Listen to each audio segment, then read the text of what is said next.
Welcome, my dear learners, for this course on engineering graphics, which is also termed as computer-aided engineering drawing. In our module 3, I am going to discuss about orthographic projection of solids. Before moving on to solve problems on orthographic projection of solids, one should know the prerequisites. The prerequisites are, we will be employing the change in position technique to solve the problems on orthographic projection of solids. And also, what are all the important points to be known to identify the invisible edges? The biggest problem students are facing in the orthographic projection of solids is to mark the invisible edges.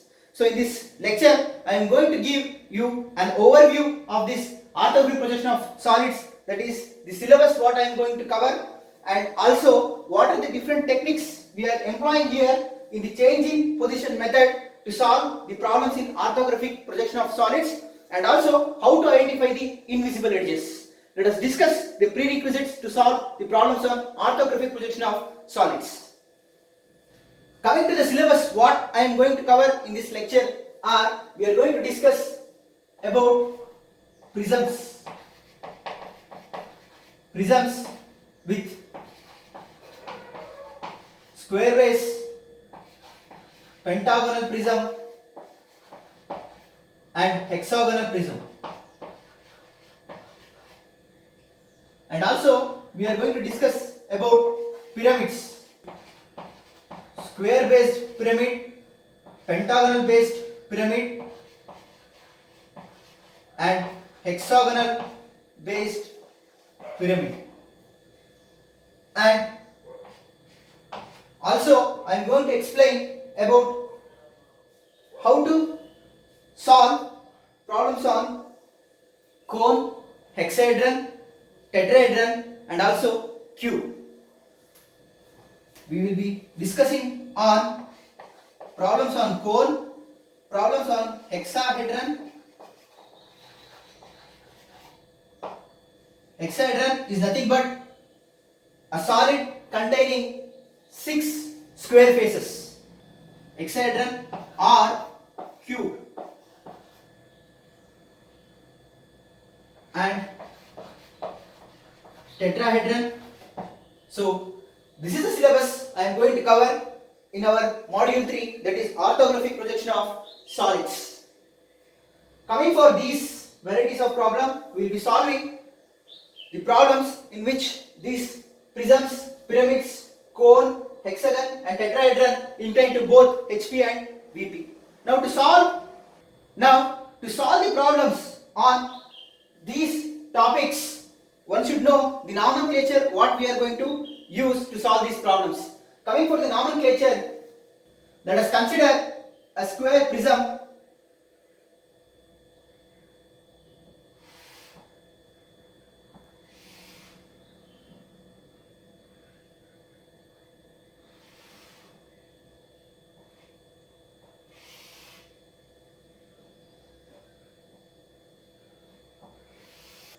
If I consider this square prism, so these points where two lines come and intersect are termed as corners.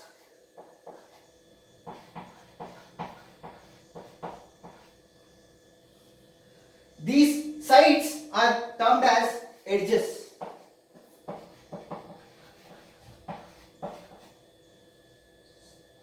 And these higher dimensions or the longer dimensions are termed as longer edges.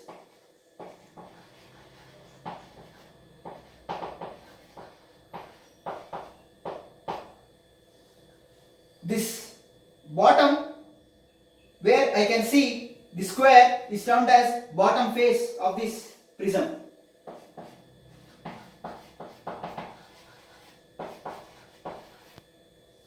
This square which I can see in this prism is termed as top face.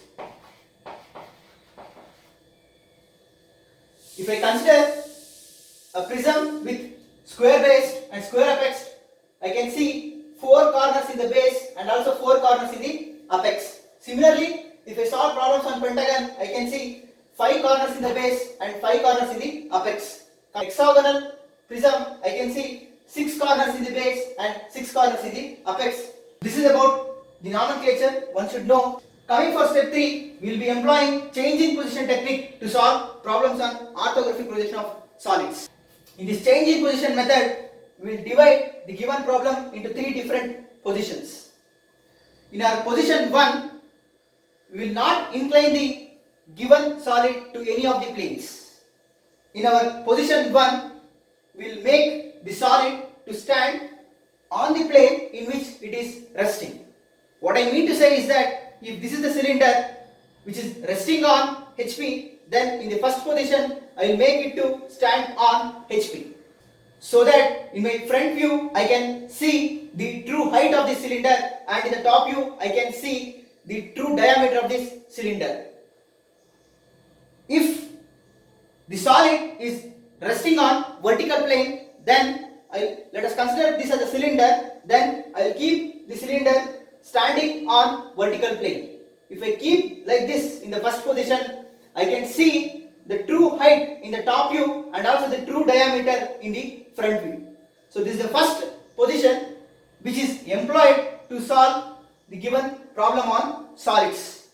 So in position 1,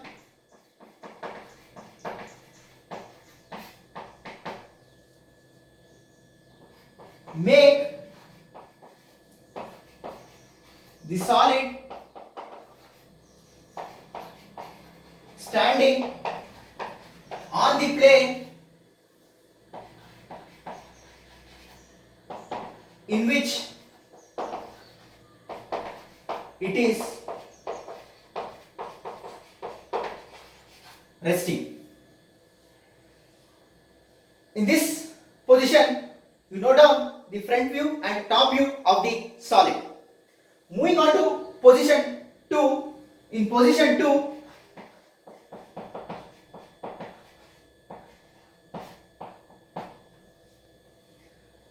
you incline the solid to the plane in which it is resting. For example, if the cylinder is resting on horizontal plane, then I will make the cylinder stand on the horizontal plane in my first position. Hence, in the second position, show the inclination with respect to horizontal plane, because in the first position it is resting on horizontal plane. If the solid is resting on vertical plane in the first position, then show the inclination with respect to the vertical plane in the second position. So what we will do is position 2, show the inclination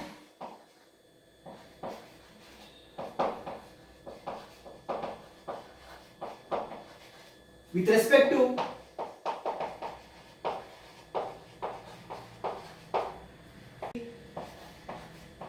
plane in which the solid is resting in position 1. Coming for position 3,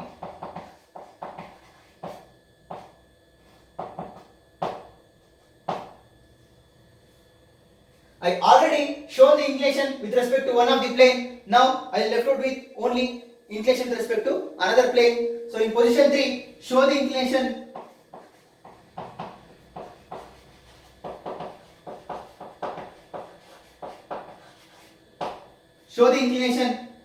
with respect to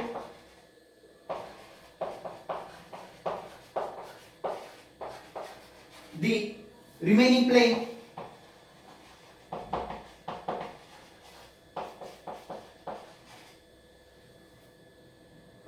and project the final position.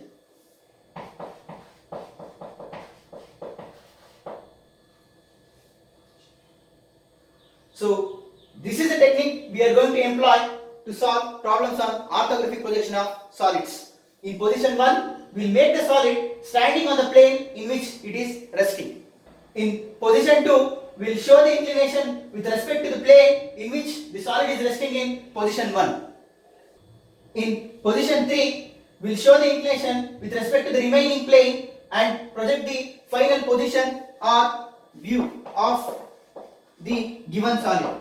So this will give as the final view or the final solution for the question what he has asked. So now moving on to how to find the invisible edges.